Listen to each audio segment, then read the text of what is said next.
Sup, tube? Drilling more holes in the frame. So we're working on electrical, and I'm trying to get lights in the ceiling and switches and things of that nature. And you can see I have my chase wire locations kind of drilled all the way down. And what I'm gonna do is, much like everything else on this rig, I'm trying to make everything serviceable, and if anything ever goes wrong, serviceable, I guess, after everything's in. So I have lights going in slide outs, lights obviously going to the ceiling, and what I'm gonna do is actually run everything in conduit. So I have a light sitting here and a light sitting here. I'll have this little piece of conduit running between the lights, and then obviously from the light to the switch. All right, guys, so here's basically what I have for the 12 volt, and that's what this blue pipe, the blue conduit is for 12 volt. One, it's small enough that I don't have to drill oversized holes in my frame, so they're 5/8 holes, and two, I can take my fittings, and they're almost like shark bites. They work the same way, and they're actually waterproof. Pipe goes in, insert about another 1/4 inch, and it locks in. This will still spin, but it locks in. And what that's gonna allow me to do is actually lock these fittings on the box. So I'll have power coming in, power going out, whatever. So what I was saying on the boxes, I have some plastic boxes, and I have some metal ones. These metal ones allow me to screw, I'll take 2 tech screws and screw that guy to the wall, and I can put my fitting in for the light there, and then another fitting obviously in the bottom for the feed. And for my 110, also using those boxes, however, I'm using these guys, which basically just shove into this flexible conduit, and then I can lock them into the box, and that's for the 110. And that way, every box, every fixture, every switch is serviceable. Originally, I was just going to use grommets through the ceiling and actually notch out the insulation or bore through it, or I don't know. And I thought about it for a while, and it was driving me nuts that if something went wrong, I wouldn't be able to take things apart to fix it. So this way I don't have to take anything apart if a connection goes bad or a wire for some ungodly reason shorts out or something weird happens. Although this stuff is stout. You can see it's pretty thick, and even if this was rubbing on something, like I'm gonna have a couple places where this may move. For example, in through here, I'm gonna have a switch for the bedroom down here. It'll run up into the chase wall, run up through here, into the cabinets, above the cabinets, into the ceiling. And as the ceiling comes down, that pipe or conduit is just gonna coil up like this inside the wall. And my fear with just the wire was that over time and just kind of moving around, driving down the road, that it would wear the jacket off the wire. Even though the wire is double jacketed, basically. It's essentially like Romex. It has an exterior coating, and then each wire obviously has its own coating. So just making sure that everything is as good as it can get, so I don't have any problems ever. That's a quick update on what I'm doing and where I'm at. And hopefully by the end of tonight I can have most of my outlet boxes up and the conduit run, and maybe start running wire tomorrow and put the installation back up. In case you missed a previous video, those are my spray foam butt plugs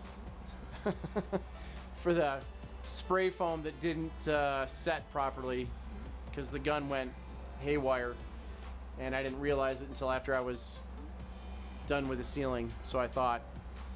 Anyway, I digress. Back to wiring. Alright, so there's the beginnings of the conduit. And if I didn't mention it before, this conduit is actually irrigation pipe. It's called Blue Lock, and obviously it's watertight. Goes into these little guys just like a shark bite. Just push it in there, and once it's in, it does not come out. So kind of cool. So what I'm doing is setting up my boxes first.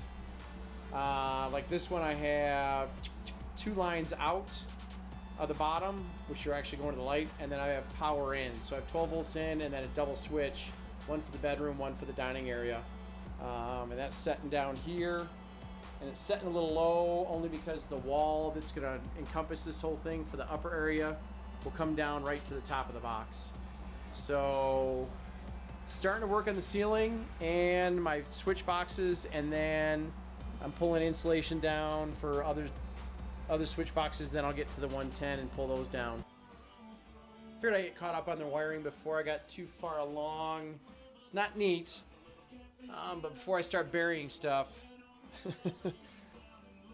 there's the slide out. This is driver's side, kitchen end, and you can see I've been cutting the ceiling for the lights, and the bugger is this part of the light is a 3-inch and this is 5-inch, and these little guys will hang onto the ceiling, but I have to be able to push this up a 1/2 inch beyond my hole to get these in, or I guess I can just push them, I don't know. So anyway, getting this kind of figured out for the foam is kicking my butt.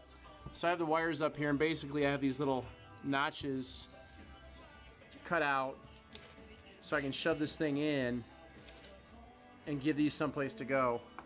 Anyway, so you can see I have, for my 12 volt, I have my conduit in, Blue Lock. I have my boxes hung. So basically 12 volt in, 12 volt in, 12 volt out to an LED strip, and then 12 volt out to my light. That'll be a switch, and then I have all my 110 in also. So I have 4 lines coming in here. I have a line for one of my cooktops, a line for a cooktop, kitchen outlets, and then I have the microwave / entertainment outlets.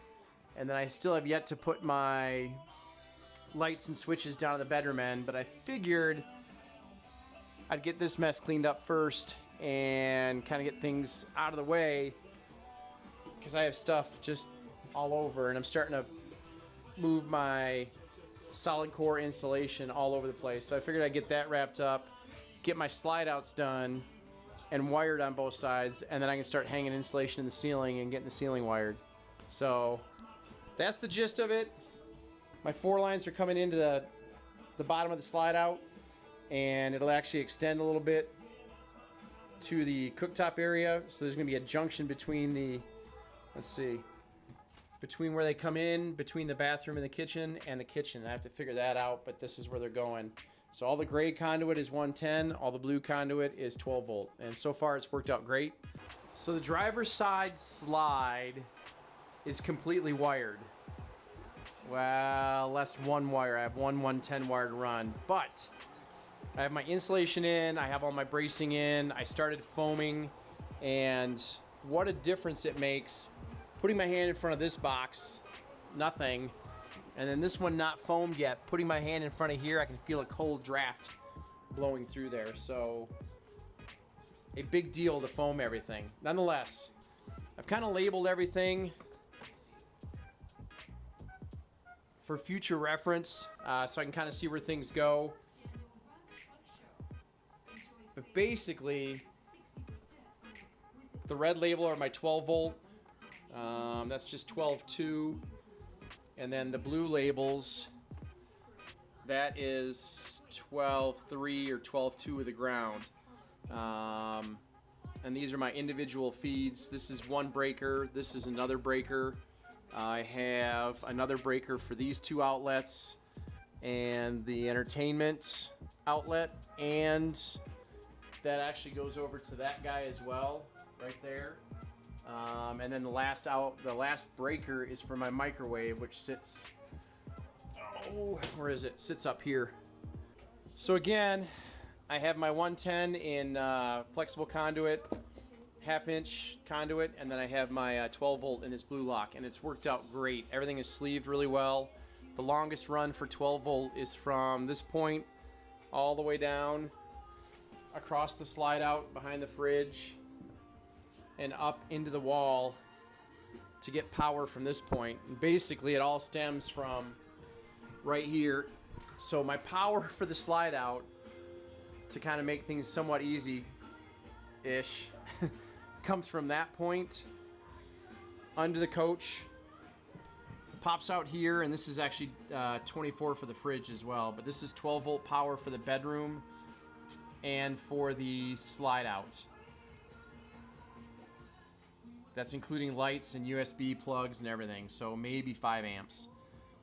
So it runs into this box, and then from here it goes up into that box, and then from there it goes under the bed in conduit, which will actually scrunch up when the slide out goes in, and then it feeds that box, and then it actually jumps out into the switch box for the light for the one side of the bedroom, and then it goes all the way over to that side.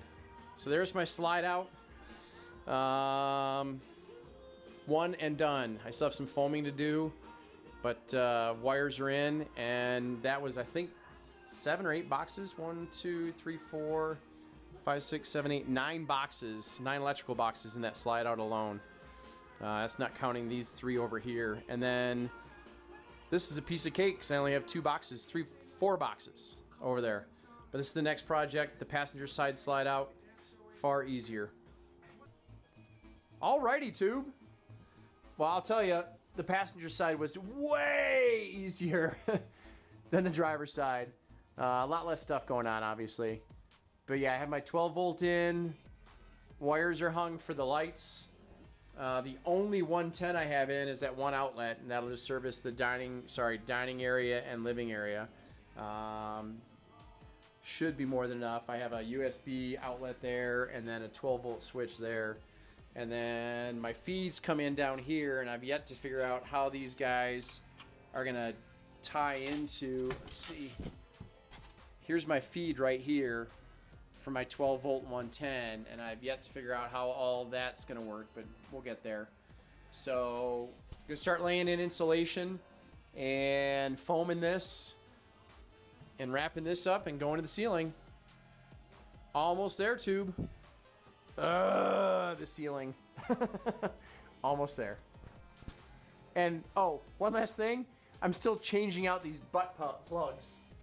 What is it? 6 days.